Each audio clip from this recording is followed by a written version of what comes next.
While doing dishes, my landlord asked, "Did you unplug the extension cord in the basement?" I dried my hands.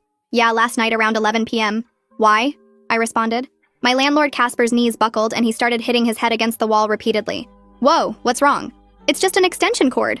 I reached out to stop him from hurting himself, but he shoved me back with surprising force. He fumbled for his phone with shaking hands. "She's gone." 11:23 p.m. Exactly like they warned me. Tears were streaming down his face as he spoke to someone. Yes, the power was cut. 12 minutes. That's all it took. Before I could process what was happening, the basement door flew open and Mrs. Delacroix from the unit below mine came charging up. She took one look at me and screamed, "Murderer!" so loud my ears rang. "What are you talking about?" I backed against the kitchen counter, completely lost. She collapsed next to Casper, both of them sobbing. 47 days, she wailed. "We kept her alive for 47 days and you killed her in 12 minutes. Kept who alive? What's happening?" My phone started blowing up with texts from other tenants. "Monster. How could you? We all heard what you did. Cops are coming." The building's maintenance guy Tiago burst through my door without knocking. "You sick bastard," I told Casper not to rent to outsiders. He had a wrench in his hand like he was considering using it. "The orange cord?" He shook his head in disbelief. "The one that runs up through the PVC pipe? That we all check 3 times a day?" "It was just an extension cord." My voice cracked with panic. "Just an extension cord?" Mrs. Delacroix laughed hysterically. "That cord was the only thing between her and death." Casper finally looked at me, his eyes red and swollen. 2 weeks. You've been here 2 weeks and you've destroyed everything. I explained the basement rules when you moved in. He was shaking with rage. I showed you the locked cabinet, the medical equipment. You showed me where the laundry was. That's it. There was no locked cabinet. I was desperate now. More people started flooding into my apartment. The couple from 3C, the old man from the first floor, even the food delivery drivers who serviced our building regularly. They all looked at me with pure hatred. "I delivered her medications just yesterday," the pharmacy tech said quietly. $12,000 worth. All useless now. "She trusted us," someone said. "She trusted us to keep her safe. We had shifts," another tenant sobbed. 24/7 monitoring. Until you came. Mrs. Delacroix pulled out her phone showing a schedule. "Look, your name isn't even on the care rotation, because you refused to help when we asked." "What care rotation? Nobody asked me anything." Sirens wailed outside. Through my window I could see 3 police cars and an ambulance pulling up. But the ambulance didn't rush. The EMTs moved slowly, like they already knew it was too late. 11:23, Casper kept repeating. The machines would have alarmed at 11:11 when the power cut. She had 12 minutes of battery backup, 12 minutes of oxygen left. My stomach turned to ice. "The humming," someone whispered. He must have heard the machines humming through the ceiling. How could he not know? "We were so close," Mrs. Delacroix wept. "The lung transplant was next week. She just needed 1 more week." 2 police officers entered my apartment. One of them already had handcuffs out. "Ma'am, we need you to come with us." "I didn't know," I pleaded. "There was no sign on the cord. No explanation. How was I supposed to know someone's life support was plugged into a random orange extension cord?" Casper's face turned dark. That extension cord ran up through the ceiling to Mrs. Antonov's apartment. Her granddaughter Vera, 7 years old with cystic fibrosis. Her ventilator, her oxygen concentrator, her feeding pump, everything that kept her alive was plugged into that cord. "The power went out at 11:11 when you unplugged it," Mrs. Delacroix said. "The backup battery only lasts 12 minutes. At 11:23 p.m., her ventilator stopped. She suffocated in her sleep while her grandmother was in the bathroom. A little girl is dead because you unplugged an extension cord to do your laundry," Tiago spat. "But there was no sign. Nothing saying it was medical equipment." I was sobbing now, too. The officer stepped forward with the handcuffs. "You're under arrest for involuntary manslaughter." The cold metal clicked around my wrists while the officer read something about rights, but my ears were ringing too loud to hear the words. My legs turned to water and I would have fallen if the second officer hadn't grabbed my arm. The crowd of tenants pressed closer as we moved toward my door. Mrs. Delacroix spat at my feet. Tiago raised his wrench like he wanted to hit me. The couple from 3C were taking pictures with their phones. The old man from the first floor just stared with empty eyes. My knees buckled on the first step and the officer had to basically drag me down. Each step felt like walking through mud. More people lined the hallway and lobby. The pharmacy tech shook his head slowly. Someone threw a wadded paper at me. The police car sat right outside with its lights still flashing. The officer pushed my head down as I got in the back seat. Through the window, I saw Casper collapse against the building wall. The drive to the station took 20 minutes but felt like hours. The handcuffs dug into my wrists every time we hit a bump. At the station, they brought me through a side door into a room with bright lights and cameras. A woman in uniform rolled my fingers one by one onto an ink pad, then pressed them onto cards. She grabbed my chin and turned my face left then right for photos. I tried to tell her about the cord and how nobody warned me, but she just kept working. Another officer asked for my jewelry and shoelaces. My hands shook so bad I couldn't get my earrings out. The booking officer typed on his computer without looking up once. They asked about medical conditions and allergies and emergency contacts. I gave them Gabriella's number through hiccups and sobs. They told me I got one phone call. The payphone on the wall was sticky and smelled like old cigarettes. My fingers kept hitting wrong numbers. Finally, I heard ringing, but Gabriella didn't answer. Her voicemail kicked in and I tried to talk, but only managed to say her name and please help, and something about a lawyer before the time ran out. A female officer led me down a hallway that smelled like bleach and urine. The holding cell had 3 other women already inside. One was sleeping on the floor. Another rocked back and forth on the bench. The third just stared at the wall. I sat on the metal bench and pulled my knees to my chest. The lights above buzzed and flickered every few seconds. My brain kept replaying the moment I unplugged that orange cord. Just 12 minutes. That's all it took for a little girl to die. The woman who was rocking started yelling at invisible people. The one on the floor rolled over and threw up. Hours passed with nothing but that buzzing light and the smell of vomit. My back hurt from the metal bench. My throat was raw from crying. Around 4 in the morning, a guard banged on the bars and said I had a visitor. He led me to a small room with a table and 2 chairs. A man in a wrinkled suit sat there with a yellow legal pad. He introduced himself as Reed Carpenter from the public defender's office. His eyes were red and he kept yawning. He explained I'd see a judge in a few hours for arraignment. He said the charge was involuntary manslaughter and bail would probably be high because a child died. My stomach dropped like I was falling. He asked me to explain exactly what happened. I told him about doing laundry and the orange cord, and how it just looked like any other extension cord. I explained that Casper only showed me where the washers were and never mentioned medical equipment. Reed wrote notes and frowned when I said nobody warned me. He said we'd need proof of that. He asked if I'd ever been arrested before or had any criminal record. I shook my head. He said that would help, but the prosecutor would focus on the victim's age. He gave me his card and said he'd see me in court. Back in the holding cell, I tried to sleep but couldn't stop shaking. The arraignment was at 10 in the morning. They brought us orange jumpsuits to change into. Mine was too big and smelled like sweat. They chained us together to walk to the courthouse. The courtroom was full of people. I saw some tenants from my building in the gallery. The prosecutor was a woman named Ivy Stevens with perfect hair and a black suit. She stood up and described how my reckless actions caused a child's death. She used words like negligent and careless and preventable. The judge looked at me over his glasses while she talked. When it was Reed's turn, he mentioned my clean record and stable employment. The judge set bail at $50,000. My legs almost gave out again. Reed said something about payment plans and bail bondsmen. The guard started leading me back to holding when I saw Gabriella at the back of the courtroom. She pressed against the glass and mouthed that she'd figure it out. Seeing her face broke something inside me. I sobbed so hard the guard had to hold me up. Back in the cell, I curled into a ball and waited. Hours passed. The woman who'd been yelling was gone. 2 new women were brought in. One of them recognized me from the news. She called me baby killer until the guard told her to shut up. Finally, around 3 in the afternoon, they called my name for release. Gabriella had somehow gotten the money together. The release process involved more paperwork and getting my belongings back. My phone was dead. My shoelaces were tangled. They gave me a court date and a list of bail conditions. No contact with the building tenants. Can't leave the state. Weekly check-ins. When I finally walked out the front door, Gabriella's car was running at the curb. She hugged me so tight I couldn't breathe. We drove for an hour to her apartment because I couldn't go home. The building management had already started eviction proceedings. She'd grabbed some of my clothes before they changed the locks. I sat in her passenger seat scrolling through my dead phone once it charged. Dozens of messages, voicemails, texts calling me murderer and monster and baby killer, news articles with my booking photo, comments from strangers saying I should die, my work email saying I was suspended pending investigation. My hands wouldn't stop shaking as I deleted message after message. The next morning, my phone rang while I was staring at Gabriella's ceiling, unable to sleep. Reed's tired voice explained the prosecutor was moving forward with involuntary manslaughter charges. 5 years maximum prison time. My whole body went cold. He listed my bail conditions like reading a grocery list. No contact with building tenants. Surrender my passport within 48 hours. Weekly check-ins at the courthouse every Friday. I wrote it all down on the back of an envelope with a shaking hand. 20 minutes later, my boss texted. Suspended without pay, effective immediately pending case outcome. I showed Gabriella the message and watched her face harden. She grabbed her laptop and started searching defense attorneys even though we both knew I couldn't afford anyone better than Reed. She typed names into Google and read reviews out loud. Criminal defense fees started at $10,000. Some wanted $50,000 up front. My savings account had $3,000. An unknown number texted me a photo while Gabriella searched. A schedule grid filled with tenant names and time slots. Care rotation schedule across the top. My name wasn't anywhere on it. The message underneath said I refused to help when asked because I was too busy. I stared at the screen trying to remember anyone asking me about anything. Nothing. No memory of any conversation about caring for anyone. I showed Gabriella and she screenshot it immediately.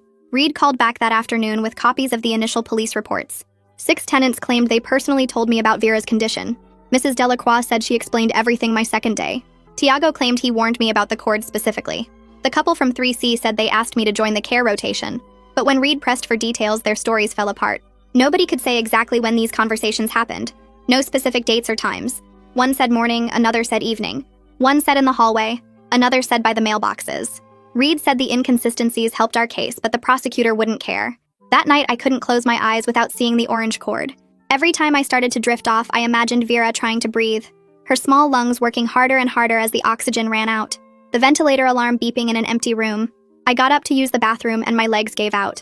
Gabriella found me on her bathroom floor at 3 in the morning. I was sobbing so hard I couldn't speak. She held me while I kept saying I killed a child over and over. She didn't tell me it wasn't true. She just held me tighter. 3 days after my arrest, Gabriella found a defense attorney named Miriam Ellis. She specialized in negligence cases and agreed to meet us after hearing the basic facts. Her office was in a strip mall between a nail salon and a tax place. She listened to my whole story without interrupting. When I finished, she asked one question. Why was life support equipment plugged into an extension cord in a shared basement? I didn't have an answer. She took my case for $8,000, which Gabriella put on 2 credit cards. Miriam immediately filed requests for building records and permits. Within a week, she discovered the building had 0 permits for medical equipment installation. The electrical setup violated 7 city codes. She explained this didn't erase what I did, but showed a pattern of negligence beyond just my actions. The preliminary hearing was scheduled 2 weeks later. I threw up twice that morning from nerves. The courtroom was smaller than I expected. Ivy Stevens stood at the prosecutor's table looking perfect in her black suit. She played the 911 call as her first piece of evidence. Mrs. Antonov's voice filled the room begging for help, telling the operator her granddaughter wasn't breathing, the dispatcher asking if she knew CPR, Mrs. Antonov crying that the machine stopped working. Everyone in the gallery was crying. The judge was wiping his eyes. I was sobbing so hard Miriam had to hold me up. The medical examiner Ernest Platt took the stand next. He explained in simple terms how Vera's ventilator stopped exactly 12 minutes after losing power, how her damaged lungs couldn't function without mechanical help, how she would have lived if the power hadn't been cut. He showed a timeline chart. 11 p.m. power cut. 11:23 p.m. respiratory failure. Death confirmed at 11:47 p.m. after resuscitation attempts failed. I ran out of the courtroom and threw up in the hallway trash can. The bailiff followed me out but didn't say anything, just handed me a tissue and waited for me to come back inside.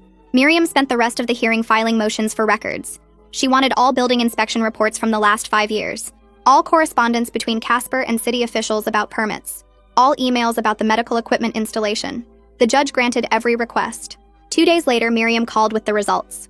6 months ago, Casper applied for permits to install proper medical power systems. The city denied his application because the building's main electrical panel couldn't handle the load. Instead of upgrading the panel, Casper ran an extension cord through the basement ceiling. He never told the city, never got approval, never posted warnings. The emails showed he knew it was dangerous, but did it anyway to save money. A week later, a detective named Barry McCoy knocked on Gabriella's door around 9 in the morning. He wasn't there about my criminal case, but about building code violations at my old apartment. He sat at Gabriella's kitchen table with a notebook and asked me to walk through exactly what Casper showed me when I moved in 2 weeks before everything happened. I told him Casper met me at the front door with my keys and took me straight down to the basement to show me where the washers and dryers were. The whole tour lasted maybe 5 minutes, and he never mentioned any medical equipment or special electrical needs or anything about a sick child upstairs. Barry wrote everything down and asked if Casper gave me any papers about basement rules or safety procedures. I shook my head and explained I just got the standard lease and a sheet about trash pickup days. He asked me 3 more times if I was absolutely sure Casper never mentioned the orange cord or warned me about touching anything in the basement. Each time I told him the same thing because it was the truth. The next morning, Gabriella woke me up to show me the local news on her laptop. A reporter named Ariella Brandt was standing outside our building doing a live report about the tragedy. She called it a preventable death and said sources told her the new tenant who caused it was staying with family nearby. Within an hour, Ariella and her camera guy were parked outside Gabriella's apartment building. We watched from the window as she knocked on doors trying to find someone who would talk about me. Gabriella had to call in sick to work because we couldn't leave without walking past the news van. I started wearing sunglasses and one of Gabriella's baseball caps whenever we had to go anywhere. We used the back entrance by the dumpsters and took different routes to avoid being followed. Ariella left business cards under our door every day for a week asking for my side of the story.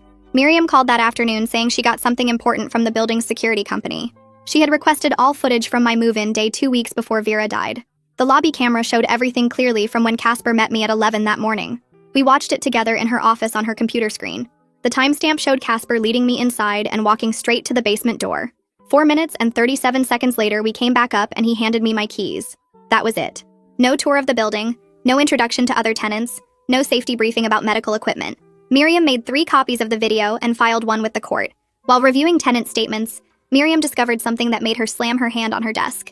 3 months before I moved in, another tenant had accidentally knocked the same orange cord loose while moving boxes in the basement. But that tenant heard alarms going off upstairs and immediately plugged it back in. The building manager added that tenant to the care rotation the very next day to make sure it never happened again. But nobody thought to put up a sign or warn new residents or do anything to prevent it from happening again. Miriam scheduled a meeting with an electrical inspector named Abram Kerr to examine the basement setup. I went with them even though being back in that building made me feel sick. Abram spent 2 hours taking photos and measurements of the orange extension cord that ran up through a PVC pipe in the ceiling. He traced where it went and shook his head the whole time. He wrote a 12-page report calling the setup criminally negligent building management. He said running life support equipment through an unmarked extension cord in a common area violated every safety code he could think of. He took photos showing there were no warning signs, no labels, nothing to indicate the cord was anything other than regular basement wiring. His report said any reasonable person would assume it was just a random extension cord. The pharmacy tech who used to deliver Vera's medications contacted Miriam through the prosecutor's office. He agreed to give a statement about how the building operated. He sat in Miriam's conference room and explained he'd been delivering to the building for 8 months. He said everyone who lived there knew about Vera except for me because I was too new. He confirmed the whole system relied on word-of-mouth communication with no formal procedures or written warnings. He said he'd asked Casper once why the medical equipment wasn't properly wired, and Casper told him it was temporary until he could afford to upgrade the electrical panel. 2 days later, Miriam had me come to her office to listen to the complete 911 call from that night. I didn't want to hear it, but she said I needed to understand the full timeline. Mrs. Antonov's voice started calm, but got more and more panicked as she explained Vera wasn't breathing. The EMTs arrived at 11:31 p.m. according to the dispatch audio. We could hear them working on Vera for 20 minutes trying to bring her back. The medical examiner pronounced her dead at 11:47 p.m. I realized I was already back in my apartment by then, completely unaware that a little girl was dying 1 floor above me. Miriam pulled out a legal pad and we spent 3 hours creating a detailed timeline of that night. My laundry receipts from my pocket showed I started a load at 10:45 p.m. The power cut happened at 11:11 p.m. according to the building's electrical logs that Miriam subpoenaed. I was in the basement until about 11:15 p.m. when I gave up and went back upstairs. The timeline proved the 12-minute battery backup was completely insufficient for life-critical medical equipment. Miriam emphasized that any proper medical setup would have hours of battery backup, not minutes. She found my lease agreement in her files and compared it to other tenants' leases that the prosecutor had submitted as evidence. Their leases had an addendum about basement rules and medical equipment that required a signature. My lease didn't have that addendum at all. Casper claimed in his statement that he gave me the addendum, but his own records showed he never got my signature on it. The property management company's files had signature pages for every other tenant except me. Detective McCoy interviewed Tiago the next week, and the transcript was fascinating. Tiago initially insisted he'd warned me about the cord the day after I moved in. But when McCoy pressed him for specific details about when and where this conversation happened, Tiago's story started falling apart. First he said it was in the hallway, then he said by the mailboxes. Finally, he admitted he only told me not to touch stuff that wasn't mine without explaining why anything mattered. McCoy asked him directly if he ever used the words medical equipment, or life support, or sick child. Tiago admitted he hadn't. The city inspector came to the building 3 days later with a thick clipboard and spent 4 hours checking everything. He found exposed wires hanging from the ceiling in 2 spots, and junction boxes without covers in the basement. He took photos of the orange cord running through the PVC pipe, and shook his head every few seconds while writing notes. He tested outlets that sparked when he plugged in his meter, and found circuits pulling way more power than they should. His final report listed 7 major violations, including the exposed wiring and overloaded circuits that could have started a fire any day.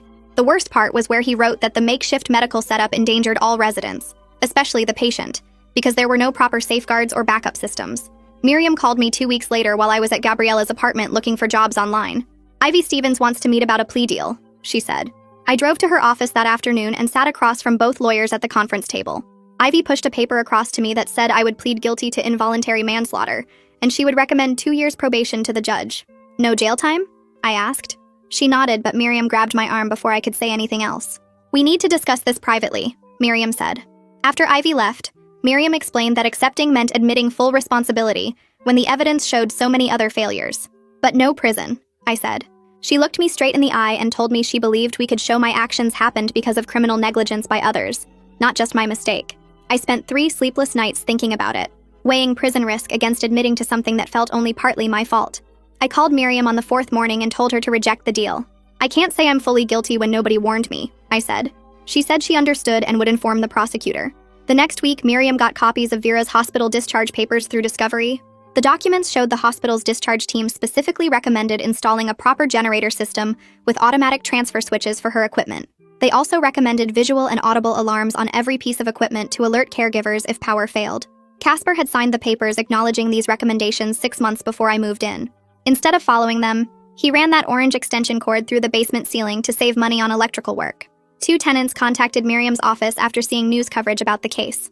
They both lived in the building for over a year, but said nobody formally told them about the cord either. One found out when she saw Mrs. Delacroix checking it during laundry. The other learned when the pharmacy tech mentioned it during a delivery. Both signed statements saying the building operated on casual communication, with no official system for informing residents about critical safety issues. Their statements directly contradicted the prosecution's claim that everyone knew about the life support system. The nightmares started around this time, always the same. I would hear ventilator alarms going off somewhere, but couldn't find where they were coming from. I'd run through endless hallways looking for the source while the beeping got louder and more urgent. I'd wake up soaked in sweat, sometimes screaming, which scared Gabriella when I stayed at her place. She found a therapist who specialized in trauma through her health insurance's mental health line. The therapist charged $150 per session, which I could barely afford with no job, but Gabriella helped cover half. 3 mornings later, Gabriella went out to her car for work and found something under her windshield. It was a school photo of Vera, a little girl with brown hair and a huge smile, with murderer written across it in red marker. We called the police and filed a report, but the officer said without cameras in the parking lot, they couldn't do much. Anonymous letters started arriving at Gabriella's apartment addressed to me, calling me a child killer and saying I deserved to die. Someone created a Facebook page called Justice for Vera, with my photo and details about where I was staying. We had to change Gabriella's locks after finding scratches around the keyhole one night. Miriam arranged for another expert to examine the basement since the city inspector's report focused on code violations, not the specific cord issue. Raymond Sands arrived with cameras and measuring equipment, spending 6 hours documenting everything. He traced the cord's path from the basement through the ceiling, taking photos every few feet. He checked for any signs, labels, warnings, or markings that might indicate the cord's purpose. His report confirmed there was absolutely nothing to show the orange cord powered anything important. He photographed the outlet where it plugged in, showing it looked exactly like every other outlet in the basement. He measured the cord's visibility and found it was partially hidden behind pipes for most of its run. He concluded any reasonable person would assume it was random wiring, not life support. Ernest Platt sent his final autopsy report to both legal teams a month after Vera's death. The report went into detail about her lungs, describing extensive scarring and damage from years of cystic fibrosis. He noted her lung function was below 20% even with the ventilator support. While he confirmed she would have survived that specific night with power, he also wrote that her condition was terminal without the transplant scheduled for the following week.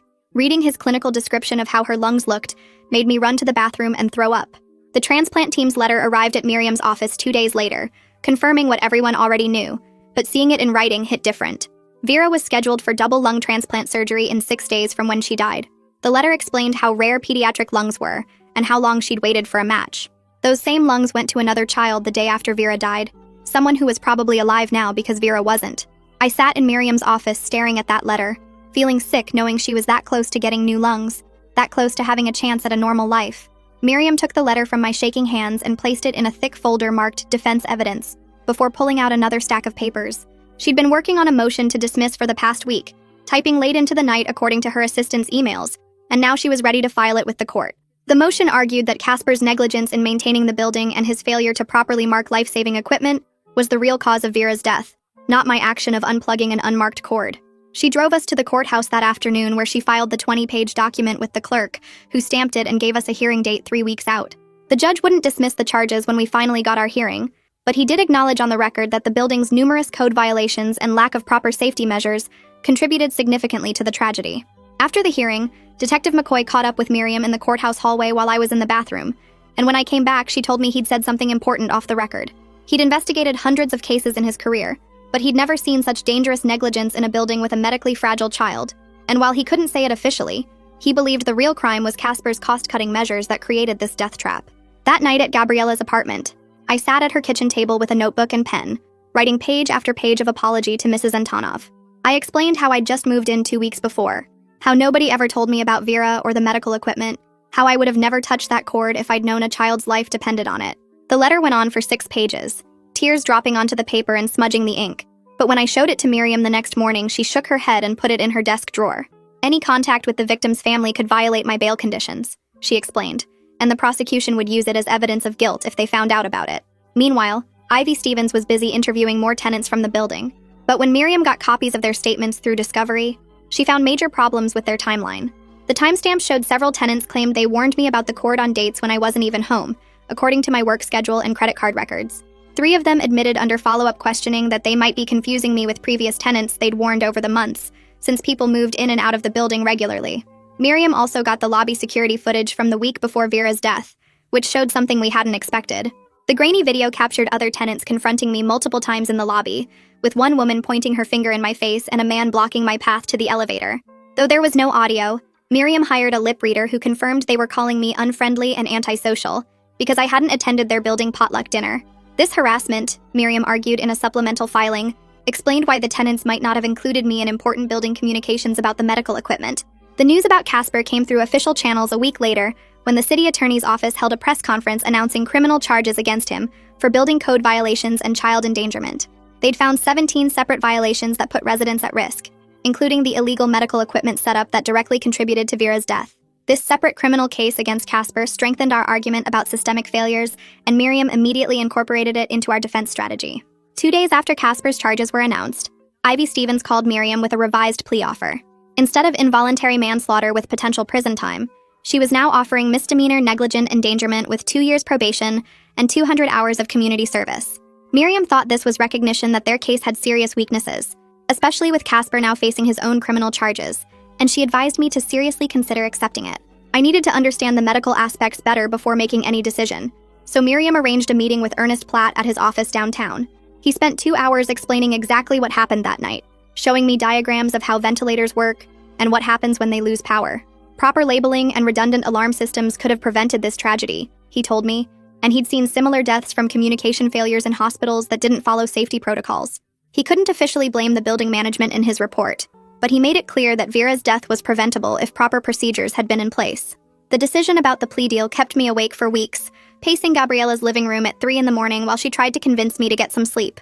Taking the deal meant accepting responsibility for something I didn't know I was doing, but going to trial meant risking years in prison if the jury sided with the grieving grandmother. Miriam laid out the risks clearly in meeting after meeting, showing me statistics about conviction rates and sentencing guidelines, until finally I couldn't take the uncertainty anymore. I decided to accept the misdemeanor plea to avoid trial and the risk of prison, though nothing about this decision felt right. Miriam said it was the smart choice given the circumstances, that juries were unpredictable when children were involved, but smart and right felt like completely different things. We spent the next 3 days preparing my statement for the plea hearing, where I'd have to stand in front of the judge and acknowledge my role in Vera's death, while he decided whether to accept the deal. Miriam coached me on exactly what to say, how to express remorse without admitting to more than the plea required, how to acknowledge the family's loss while maintaining that I hadn't known about the medical equipment. I practiced reading the statement over and over in her conference room, but I never managed to get through it without breaking down when I reached the part about Vera being only 7 years old. The morning of the plea hearing arrived and my hands shook so bad I couldn't button my shirt properly. Gabriella had to help me get dressed in the conservative black suit Miriam said would make me look responsible. The courthouse steps seemed endless as we walked up them, and every person we passed felt like they were staring at me. Inside the courtroom, I saw Mrs. Antonov sitting in the front row with several people who must have been family members. She looked older than I remembered from seeing her in the building hallways, her face lined with grief. Miriam guided me to the defendant's table where we sat waiting for the judge to enter. When he finally came in, everyone stood and my knees almost gave out from nerves. The judge reviewed the case file for what felt like forever, before asking if I understood the plea agreement. I managed to say yes, though my voice came out as barely a whisper. He asked me to state my plea to the charge of negligent endangerment.